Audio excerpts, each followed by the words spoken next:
नमस्कार, मी ईशा जगताप दोस्ती दिल से या आरोग्य विषयक विशेष कार्यक्रमात आपलं मनापासून स्वागत आहे।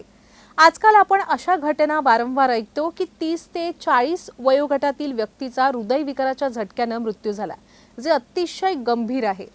खरं तर हे ऐकल्यानंतर आपल्या मनात शंका उपस्थित होते की हे माझ्या जवळच्या व्यक्तीबाबतही होऊ शकतं आणि मग आपण तिची काळजी घ्यायला सुरुवात करतो। दुसऱ्या व्यक्तीचं तर सोडाच, आपल्या हृदयाची आपण कधी काळजी घेतो जेव्हा आपल्या हृदयात काही बिघाड होत नाही। पण खरं तर हृदय विकारांचं योग्य वेळी निदान झालं, त्यांना योग्य उपचार मिळाले तर ते कायम सुदृढ राहू शकतं।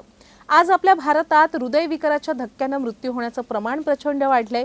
खरं तर मृत्यूच्या मोठ्या कारणांपैकी एक झालेला आहे हृदय विकार, त्यामुळे त्याची काळजी घेणं अतिशय महत्त्वाचं आहे।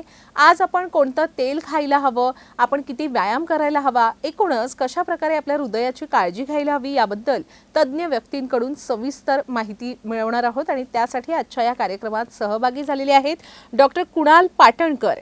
नमस्कार डॉक्टर, कार्यक्रमात आपलं स्वागत आहे। डॉक्टर कुणाल पाटणकर हे इंटरव्हेन्शनल कार्डिओलॉजिस्ट आहेत आणि मुंबईच्या दादर भागातील HVS सिम्बायोसिस मध्ये ते रुग्णसेवा देतात।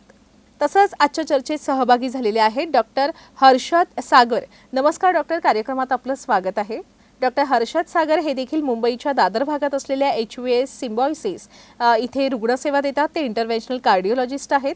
आणि त्याचबरोबर डॉक्टर राजेश मट्टा देखील या चर्चेत सहभागी झालेले आहेत, ते नवी मुंबई येथील अपोलो हॉस्पिटलमध्ये रुग्णसेवा देतात, ते कन्सल्टंट इंटरव्हेन्शनल कार्डिओलॉजिस्ट आहेत, structural heart disease and TAVI specialist ते आहेत।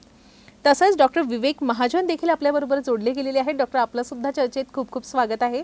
डॉक्टर विवेक हे इंटरव्हेन्शनल कार्डिओलॉजिस्ट आहेत, Fortis hospital Mahajan heart clinic Dombivli इथे ते रुग्णसेवा देतात। सर्व डॉक्टरांचं खूप खूप स्वागत आहे। आता आपण चर्चेला सुरुवात करूया। डॉक्टर, खरं तर हे काही वेगळं सांगायलाच नको की घरचा आहार सकस आहार, घरचं खाऊनच आपण उत्तम सुदृढ अशी जीवनशैली जगू शकतो।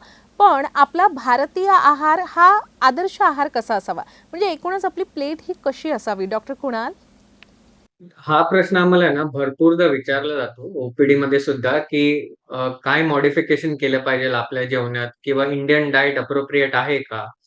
तर सोपं उत्तर त्याचं एकच आहे की Indian diet in fact is appropriate. नवीन आपले हार्ट स्टडीज पण म्हणतात की लायन हार्ट स्टडीज त्यांनी सांगितलं की Mediterranean diet with combination of Indian diet म्हणजे आपले स्पाइसेस, आपलं भाजी-पोळी, वरण-भात हे सर्व हार्टसाठी चांगलं आहे. तर चुकतो कुठे आपण माहिती आहे, प्रपोर्शन आपण बरोबर घेत नाही. आपली क्वांटिटी खूप जास्त जेवतो आपण. जेवण पोट भरेपर्यंत नसतं जेवायचं. 80% जरी पोट भरलं असेल, तर दॅट इज पुरे. म्हणजे माणसाने तिकडे थांबावे. सेकंडली भाजी-पोळी, वरण-भातमध्ये त्रास नसतो. इंडियन डाएट्समध्ये रिफाइन्ड प्रॉडक्ट्स जे आहेत, म्हणजे मैदा झाला, मग चायमध्ये होणारी जास्त शुगर झाली, ह्या ज्या गोष्टींनी आपल्याला हार्टचा त्रास होऊ शकतो. रेग्युलर तुम्ही बघायला गेलं, की आपलं ताटला तुम्ही 3 पोर्शनमध्ये डिव्हाईड केलं, तर त्याचं अर्धा पोर्शन दॅट इज 50% आपल्या भाजी असली पाहिजे. नंतर उरलेल्या 50% मधून 25% डाळ असली पाहिजे आणि मग नंतर शेवटचा उरलेला 25% कार्बोहायड्रेट असलं पाहिजे. समजा हे प्रमाण आपण बरोबर पाळलं, तर आपलं Indian diet one of the most healthy diet मानलं जातं. अगदीच अगदीच खरं तर आपला भारतीय आहार हा सकस आहार असतो, हे खरोखर काही वेगळं सांगायला नको। पण आपण भारतीय आहोत, आपल्याला मसालेदार चटपटीत पदार्थ खाण्याची सवय असते। आपल्या जेवणात तेल वापरलं जातं, काही जण मोहरीचं तेल वापरतात, काही जण ऑलिव्ह ऑइल वापरतात, काही जण नारळाचं तेल वापरतात, काही जण तुपातले पदार्थ खातात। या सगळ्यापैकी नेमकं काय आपल्या हृदयासाठी हितकारक असतं आणि काय हानिकारक असतं? डॉक्टर हर्षद, हा नेहमी विचारला जाणारा प्रश्न आहे की डॉक्टर, कोणतं तेल हृदयासाठी चांगलं? कोणतेही तेल परिपूर्ण नाही आहे. प्रत्येक तेलाचे काही फायदे आहेत आणि प्रत्येकाच्या मर्यादा आहेत. महत्वाची गोष्ट म्हणजे आपण तेल किती वापरतो. अ, कोणतेही तेल आपण जास्त वापरल्यास हे तेल हृदयासाठी हानिकारक असणार. मोहरीचं तेल एक आरोग्यदायी आहे. म्हटलं तर त्यातील घटक संतुलित आहेत. ऑलिव्ह ऑइल पण आरोग्यदायी आहे. तूप हे जे आहे की दिवसातून 1 ते 2 चमच खाऊ शकतो. पण ज्या लोकांचं वजन जास्त आहे, कोलेस्ट्रॉल जास्त आहे, त्यांनी कमीत कमी तूप वापरलं पाहिजे.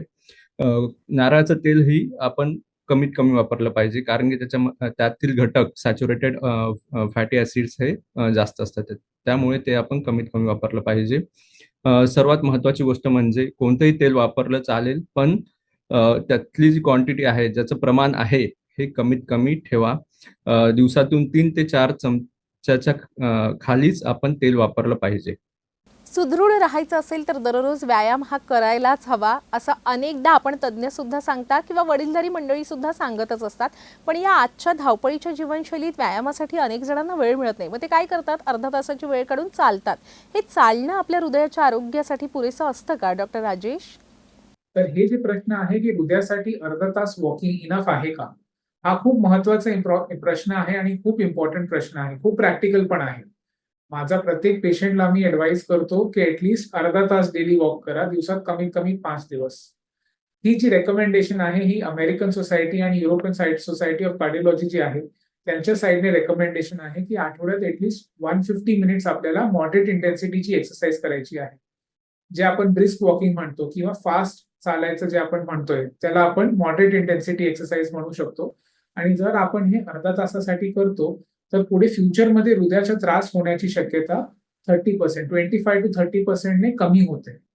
हे जे इम्पॅक्ट आहे एक्सरसाइजच्या, दिस इज ॲज गुड. आपण जे मेडिसिन किंवा औषधं घेतो त्याच्यासारखंच हा इम्पॅक्ट आहे आपला एक्सरसाइजच्या हृदयाच्या हेल्थवर. आणि जर मला विचारलं की फक्त एवढं इनफ आहे का, तर ह्याच्यामध्ये आपण असं म्हणू शकतो की हे बेअर मिनिमम आहे. याच्या अतिरिक्त आपण बाकीच्या गोष्टी पण करू शकतो, की आपण स्विमिंग करू शकतो किंवा आपण जॉगिंग करू शकतो किंवा सायकलिंग करू शकतो किंवा कुठल्याही प्रकारचं दुसरं फॉर्म ऑफ कार्डिओ ऍक्टिव्हिटी आपण करू शकतो. हे आपल्या हृदयाच्या हेल्थला मेंटेन करण्यासाठी खूप चांगलं आहे. याच्याने आपला कोलेस्ट्रॉल कंट्रोलमध्ये येतो, याच्याने आपली शुगर कंट्रोलमध्ये येते, याच्याने आपला ब्लड प्रेशर पण कंट्रोलमध्ये येतो आणि हृदयाचा त्रास होण्याची शक्यता फ्युचरमध्ये ते पण कमी होते. अगदीच व्यायामाबद्दल जाणून घेतलेलं आहे, तर पुढचा प्रश्न सुद्धा विचारते. डॉक्टर, फिट असणं आणि हेल्दी असणं या दोनमध्ये ना खरंच फरक आहे. म्हणजे एखादी व्यक्ती दिसायला छान सडपातळ असेल, तिचं वजन उंची अतिशय उत्तम असेल, पण तिला काही आजार नाहीये हे आपण कसं सांगू शकतो? म्हणून आपल्याला विचारायचं आहे डॉक्टर विवेक, जर एखादी व्यक्ती अगदी फिट दिसत असेल तरी तिच्यात हृदयाच्या समस्या असू शकतात का? हा खूप चांगला प्रश्न आहे. अनेक वेळा जनसामान्यांमध्ये ही भावना असते की एखादी व्यक्ती सडपातळ आहे किंवा बारीक आहे किंवा मस्क्युलर आहे, सिक्स पॅक ॲब्डोमेन आहे, तर तिला हृदयाचे आजार होण्याची संभावना नाही आहे. पण ही चुकीची भावना आहे. एखाद्या सडपातळ व्यक्तीमध्येही ब्लड प्रेशर म्हणजे रक्तदाब उच्च असेल किंवा शुगर कंट्रोल नसेल किंवा कोलेस्ट्रॉल जास्त असेल किंवा होमोसिस्टिन नावाचा एखादा पदार्थ असतो तो वाढलेला असेल, तर त्याला सडपातळ असतानाही हृदयाचे आजार होण्याची शक्यता आहे. काही फॅमिलीजमध्ये, काही परिवारांमध्ये अनुवंशिक आजार असतात, तर तशा व्यक्तींमध्ये सडपातळ असतानाही हृदयाचे आजार संभवतात. एखादी व्यक्ती बाहेरून, विशेषतः भारतीय लोकांमध्ये, जरी बाहेरून आपल्या शरीरावर चरबी दिसत नसेल तरी महत्वाचे अवयव जसे हृदय किंवा रक्तवाहिन्या यांच्या आजूबाजूला चरबी साठते आणि ही घातक असते. या उलट एखादी थोडीशी वजन जास्त असलेली व्यक्ती असेल, पण ती नियमित आहार घेत असेल, संतुलित आहार घेत असेल, नियमित व्यायाम करत असेल, वाईट सवयी जसे सिगरेट, दारू, तंबाखू यांच्यापासून बचाव करत असेल स्वतःचा आणि तिचं रक्तदाब, शुगर, कोलेस्ट्रॉल हे सगळे नियंत्रित असेल, तर अशा स्थूल व्यक्तीलाही हृदयरोग होण्याची संभावना कमी असते. तर यामुळे ही मेसेज क्लिअर असायला पाहिजे की सडपातळ असणे आणि फिट दिसणे म्हणजे हेल्दी असणे असं नाहीये. आपल्याला सडपातळ व्यक्तींनीही हृदयाची काळजी नियमित आहार, व्यायाम आणि रेग्युलर हेल्थ चेकअप यांच्याद्वारे घेतली पाहिजे.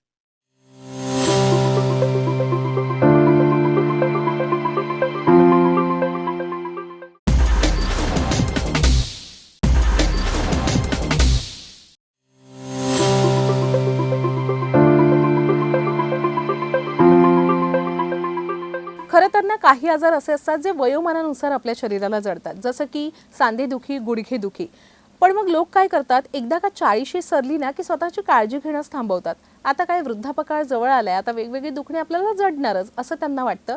पण डॉक्टर कुणाल, आपण काय सांगाल की 40शी नंतर लोक हमखास या चुका करतात ज्या करायला नको? 40 वर्ष झाल्यावर सर्वात आम्ही एक सजेस्ट करतो, जेव्हाही लोक आमच्या ओपीडीत येतात, की स्वतःला बर्थडे गिफ्ट द्या. वन्स 40 झाले की स्वतःचे तपासणी करा, ब्लड टेस्ट करा, ट्रेडमिल टेस्ट करा, एखादा इको तपासणी करून घ्या. खूपदा असं होतंय की माणूस आहे ना, नॉर्मल ॲसिडिटी, गॅस्ट्रायटिस म्हणून म्हणतो आपण, की खूप 2-3 दिवस ॲसिडिटी त्याच्यावर गोळ्या खात राहणार, काहीतरी अँटासिड घेणार आणि मग आपल्याला कळत नसते की अंडरलाईन एखादा हार्ट अटॅक वाढत असतो. सेकंडली आपण एक ट्रेंड पण बघतो की आपले वर्किंग क्लास आता एवढं स्ट्रेस्ड आउट झालाय because of 6 days a week वर्कमुळे, जिथे मंडे टू सॅटरडे एक्सरसाइज होत नाही. पण त्यांना असं रविवारी वाटतं की आता आपण काहीतरी फिटनेससाठी करावे आणि एव्हरी संडे एक्सेसिव्ह वर्कआउट करणार. सो त्या दिवशीची इंटेन्सिटी इम्पॉर्टंट नव्हे. It is consistency. म्हणजे संडेला फक्त तुम्ही 3-4 तास वर्कआउट करणं किंवा काहीतरी फिजिकली मेंटेन करायचं म्हणून करणं, त्याच्यापेक्षा अर्धा तास किंवा 15 मिनिट एव्हरी डे केलं, ती कन्सिस्टन्सी इम्पॉर्टंट आहे रादर दॅन संडेची intensity. So one of the important mistakes जे आपण करतो 40 नंतर, की स्वतःला एक बर्थडे गिफ्ट देत नाही, की अॅन्युअल हेल्थ चेकअप आणि हे जे आपण संडेला किंवा एखाद्या दिवशी जास्त मोटिव्हेट होऊन वर्कआउट करणं किंवा कार्डियाक सिम्प्टम्स जे असतात, जे हार्टच्या जागेवर किंवा छातीत बेचैनी असणार आणि त्याच्यावर आपण दुर्लक्ष करून उगाचच्या बाकीच्या औषधी करणं रादर दॅन हार्ट पहिले विचार करणं. हे चुका 40 नंतर लोकांनी टाळाव्या. अच्छा, खरं तर आजकाल ना साठीतले आजार हे विशीतच जडू लागलेले आहेत. हे खरं तर दुर्दैव आहे, पण जर विशीत आपण योग्य काळजी घेतली तर नक्कीच साठीत आपण सुदृढ आयुष्य जगू शकतो असं मला वाटतंय. आपले आई-वडील आपल्याला नेहमी सांगतात की बाबा लवकर झोप, वेळेवर जेव, व्यायाम कर. पण विशीत आणि तिशीत आपल्या अंगात प्रचंड शक्ती असते आणि असं वाटतं की चालून जाते, एवढी झोप पुरेशी आहे, पण त्याचा त्रास पुढे होऊ शकतो. डॉक्टर हर्षद, आपल्याकडून जाणून घ्यायचं आहे की खरंच वेळेवर जेवणं, पुरेशी झोप घेणं, दररोज व्यायाम करणं यामुळे आपलं शरीराला किती परिणाम होऊ शकतो, किती फायदा होऊ शकतो? नियमित दिनक्रम पाळणे हे आपल्या हृदयाच्या आरोग्यासाठी नेहमी उपयुक्त असते. वेळेवर उठणे, वेळेवर जेवण करणे, वेळेवर झोपणे यामुळे आपल्या शरीरातील जैविक घड्याळ हे स्थिर असते. यामुळे आपल्या शरीरातली साखर, भूक, ऊर्जा आणि हार्मोन्स यांचा समतोल राखला जातो. अनियमित जेवणामुळे अचानक भूक वाढते आणि जास्त खाणे होते आणि वजन वाढते. याचा थेट आपल्या हृदयाशी संबंध असतो. झोपेचाही खूप महत्त्वाचा भाग आहे. दररोज आपण 7 ते 8 तास झोपलं पाहिजे. यामुळे आपल्या शरीरातील रक्तदाब हा नियमित आणि कंट्रोलमध्ये असतो. रात्री उशिरापर्यंत स्क्रीन बघणे, रात्री उशिरा झोपणे याचा अनावश्यक आपल्या हृदयावर ताण येतो. त्यामुळे आपल्या दररोजचा नियमित दिनक्रम पाळणे म्हणजे सकाळी वेळेवर उठणे, जेवण करणे, शरीराची हालचाल करणे हा आपल्या हृदयासाठी एक साधा, सरळ, नैसर्गिक उपाय आहे. ज्यामुळे आपले हृदय हे दीर्घकाळ निरोगी असणार. अच्छा, आता अगदी महत्त्वाचं, खरं तर वर्षातून एकदा किंवा 6 महिन्यातून एकदा किमान एकदा आपण चाचण्या या करायलाच हव्या. हृदयाची चाचणी किती वेळा करावी डॉक्टर राजेश? आणि ECG, स्कॅन यासारख्या चाचण्या करणं किती आवश्यक असतं? तर हे प्रश्न जे आपण विचारतोय की प्रत्येक पेशंटला किती फ्रिक्वेंटली हृदयाची तपासणी करायला पाहिजे. आता ह्याचं उत्तर जर आपण बघितलं तर आपल्या इंडियाच्या गाईडलाईन्समध्ये कुठे पण नाहीये. जर आपण बघायला गेले तर US मध्ये म्हणतात की 20 वर्षाच्या नंतर आपल्याला दर 5-6 वर्षात एकदा तरी हृदयाचा तपास करायला पाहिजे. पण आपल्या इंडियाचा किंवा भारताचं गाईडलाईन्समध्ये तसं काही नाहीये. माझ्यासाठी माझ्या प्रॅक्टिसमध्ये मी कधी कार्डियाक इव्हॅल्युएशन करतोय. जर पेशंटचा कार्डियाक रिस्क किंवा कार्डियाक रिस्क फॅक्टर खूप हाय असतील, म्हणजे त्यांच्या फॅमिली हिस्ट्री आहे हृदयाच्या आजाराची किंवा त्यांचं वेट जास्त आहे किंवा त्यांचं जर ब्लड प्रेशर हायर साईडला आहे किंवा कोलेस्ट्रॉलचा प्रॉब्लेम आहे, तर असल्या हाय रिस्क पेशंटमध्ये मी सांगणार की आपण खूप फ्रिक्वेंटली तपासणी करायला पाहिजे. वर्षात एकदा किंवा 2 वर्षात एकदा. कारण हे सगळं आजार होण्याचे ह्या पेशंटमध्ये रिस्क हाय असतात. म्हणून आपल्याला त्याच्यासाठी फ्रिक्वेंटली टेस्टिंग करायला पाहिजे. दुसऱ्या साईडला जर आपण बघायला गेले, कोणी जर लो रिस्क पेशंट असेल, त्याचं वजन व्यवस्थित आहे, फॅमिली हिस्ट्री नाहीये ज्याला कुठल्याही कार्डियाक आजाराची किंवा तसं काही प्रॉब्लेम नाहीये, रिस्क फॅक्टर्स नाहीये हृदयाचे, तर त्या पेशंटमध्ये आपण 3-4 वर्षात एकदा पण करू शकतो हृदयासाठी तपासणी. दुसरा प्रश्न आपला असा आहे की प्रत्येक पेशंटला ECG करायला पाहिजे. आता प्रश्न अगेन त्याचं उत्तर पण सिमिलर आहे. जर आपल्याला काही त्रास आहे किंवा जर आपल्याला सिम्पटम्स आहेत कुठल्या प्रकारचे हृदय रिलेटेड, तर डेफिनेटली आपल्याला करायला पाहिजे. जर सिम्पटम्स नाहीये तर याचा बेनिफिट किंवा रुटीन ECG काढण्याचा बेनिफिट खूप क्वेश्चनेबल आहे. कारण ECG मध्ये मायनर थोडेफार जरी चेंजेस झाले तर आपण अजून तपासणी करणार आणि शेवटी सगळं नॉर्मल निघेल. तर हे जे बॅलन्स आहे दॅट डिपेंड्स की पेशंटचा रिस्क किती आहे. जर पेशंट हाय रिस्क आहे तर आपल्याला जास्त तपासण्या करायच्या आहेत. जर पेशंट लो रिस्क आहे तर कमी तपासण्यामध्ये पण आपण एक्सेप्ट करू शकतो. अच्छा डॉक्टर विवेक, आपल्यासाठी पुढचा प्रश्न आहे. आजकाल मोठमोठे जे ऑफिसेस असतात, कार्यालय असतात, तिथे CPR चाचणी किंवा वेगवेगळ्या हृदयाच्या चाचण्यांचा प्रशिक्षणांचा सुविधा उपलब्ध असाव्या का? आपल्याला काय वाटतं? हृदयाची स्पंदने सूक्ष्म इलेक्ट्रिक करंटद्वारा संचलित केली जातात. मोठा हार्ट अटॅक किंवा हृदयाची पंपिंग जर 40% खाली असेल तर अशा वेळेला ही इलेक्ट्रिक करंट्स डिस्टर्ब होऊ शकतात, अनियमित होऊ शकतात व हृदय बंद पडू शकतं. हृदय जर 4 ते 5 मिनिटं बंद राहिलं तर मेंदूला रक्तपुरवठा बंद होईल आणि पेशंट मृत्यू पावेल. अशा वेळेला CPR म्हणजे बाहेरून छातीवर दबाव देऊन हृदयाची स्पंदने कृत्रिमरित्या चालू ठेवून पेशंटला हॉस्पिटलला पोहोचवल्यास आणि तिथे इलेक्ट्रिकल शॉक दिल्यास ही करंट्स परत नियमित केली जाऊ शकतात. किंवा घटनास्थळीच एक मशीन असते, त्याला AED म्हणतात, ऑटोमेटेड एक्सटर्नल डिफिब्रिलेटर, याद्वारे तिथेच शॉक दिला तर ही इलेक्ट्रिक करंट्स परत नियमित होऊ शकतात व पेशंटचा जीव वाचू शकतो. हे CPRचं ट्रेनिंग अत्यंत सोपं आहे, त्याला कुठल्याही मेडिकल प्रोफेशनलची गरज नाही. कोणीही ते शिकू शकतं. सोसायटीजमध्ये, पोलीस स्टेशन्स किंवा रेल्वेज किंवा एअरपोर्ट्स अशा गर्दीच्या ठिकाणी ही ट्रेनिंग असणे अत्यंत आवश्यक आहे. ज्याला ट्रेनिंग असते त्याला सराव असतो की पेशंटला कसं रिस्पॉन्स चेक करावा, त्याची मदत कशी मागायची कोणाकडनं आणि पेशंटला कसं हॉस्पिटलपर्यंत पोहोचवायचं, दबाव किती द्यायचा, किती वेळा द्यायचा, याची सगळ्याची ट्रेनिंग दिली जाते. आणि अशा वेळेला जेव्हा इमर्जन्सी येते तर ज्याला ट्रेनिंग असते तो त्या इमर्जन्सीच्या वेळेला गोंधळून जात नाही आणि प्रभावीपणे CPR देऊ शकतो. प्रभावीपणे CPR दिल्यास अनेक लोकांचे प्राण वाचवू शकतो. अशा प्रकारे हाऊसिंग सोसायटी, मोठ्या हाऊसिंग सोसायटीज किंवा रेल्वे स्टेशन्स किंवा एअरपोर्ट्स इथे CPR जाणणारी लोक आणि AED असणं हे खूप अत्यंत आवश्यक आहे. आणि असा समाज ज्याला CPR माहित आहे, म्हणजे ज्याला CPRची ट्रेनिंग झालेली आहे, तो एक आरोग्यवान आणि सुरक्षित समाज होऊ शकतो. अगदीच अगदीच. आता आलेलो आहोत आपण या कार्यक्रमाच्या समारोपाकडे. सर्व तज्ज्ञ डॉक्टरांनी खूप मोलाचं मार्गदर्शन केलेलं आहे. जाता जाता आपल्या प्रेक्षकांना काय सल्ला द्याल? माझा एकच संदेश आहे, it is know your numbers. माणसाला स्वतःचा बँक बॅलन्स माहित असतो, त्याच्या गाडीचा मायलेज माहित असतो, पण स्वतःची तब्येत कुठे चालली माहित नसतं. म्हणून कोलेस्ट्रॉल करा, LDL तुमचं किती आहे बघा, शुगरची तपासणी करा, HbA1c किती आहे बघा, ट्रेडमिल करा, इको करा. हे सर्व तपासणीमुळे तुम्ही कार्डियक डिसीज खूप आधी पकडू शकतात. म्हणजे तुम्हाला हार्ट अटॅक पर्यंत जाण्याची काहीच गरज नाही. हेच माझं तुम्हाला एक मेसेज आहे की know your numbers. Blood pressure, sugar, cholesterol सर्व नियमित आणि कंट्रोलमध्ये ठेवलं की हार्ट डिसीज प्रिव्हेंटेबल आहे. हृदयाच्या चांगल्या आरोग्यासाठी आपण आपला आहार आणि आपलं रेग्युलर एक्सरसाइज हे खूप महत्वाचे आहे. आहारामध्ये आपण जास्त ऑइली पदार्थ, तेलकट पदार्थ टाळले पाहिजेत. आपले फळभाज्या, आपल्या हिरव्या भाज्या, फ्रुट्स याचा आपण जास्तीत जास्त वापर केला पाहिजे. मीठ कमी खाल्लं पाहिजे आणि रेग्युलर एक्सरसाइज खूप महत्वाचे आहे. दररोज आपण अर्धा तास तरी चाललं पाहिजे. स्मोकिंग, अल्कोहोल हे आपण टाळलं पाहिजे. यामुळे या सगळ्या गोष्टींमुळे आपलं हृदय हे दीर्घकाळ हे निरोगी असणार. तर माझं असं टेक होम मेसेज आहे की प्रत्येकाने स्वतःचा हृदयाची स्वतः काळजी घ्यायला पाहिजे. हृदय आपली काळजी घेतो तर आपल्याला पण हृदयाची काळजी घ्यायला पाहिजे. प्रत्येकाने त्याचं डाएट किंवा जेवणाचं लक्ष घ्या. प्रत्येकाने रेग्युलर एक्सरसाइज करा. जर आपल्याला कुठलेही रिस्क फॅक्टर्स आहेत, ब्लड प्रेशर, डायबिटीस, त्याची औषधं व्यवस्थित घ्या, त्याची चेकिंग व्यवस्थित वेळेवर करून घ्या. जर आपल्याला कुठल्याही हृदय रिलेटेड साईन सिम्पटम्स होत आहेत तर इग्नोर करू नका आणि seek for help to your local cardiac doctor as soon as possible. जर सिम्पटम्स असतील तर आपल्याला लवकरात लवकर त्यांच्याकडनं कन्सल्टेशन घ्यायला पाहिजे. हृदयाचे आरोग्य जपणे अत्यंत सोपे आहे.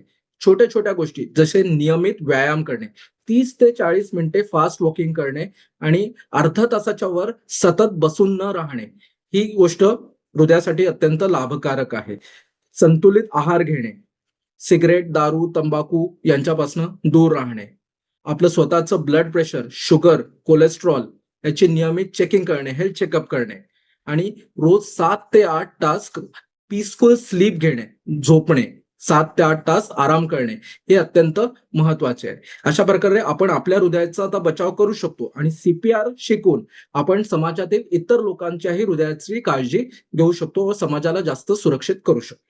प्रेक्षक हो, अतिशय जनजागृतीपर अशी चर्चा ही झालेली आहे आजची आणि आतापासून आपण आपल्या आणि प्रियजनांच्या हृदयाची काळजी घ्याल याची मला नक्कीच खात्री आहे आणि त्यासाठी खूप मौल्यवान असं मार्गदर्शन केल्याबद्दल सर्व डॉक्टरांचे खूप मनापासून आभार, धन्यवाद. प्रेक्षक हो, आता वेळ झालेली आहे या विशेष कार्यक्रमात इथेच थांबण्याची, पण ताज्या घडामोडींसाठी नेहमीच पाहत रहा झी 24 तास.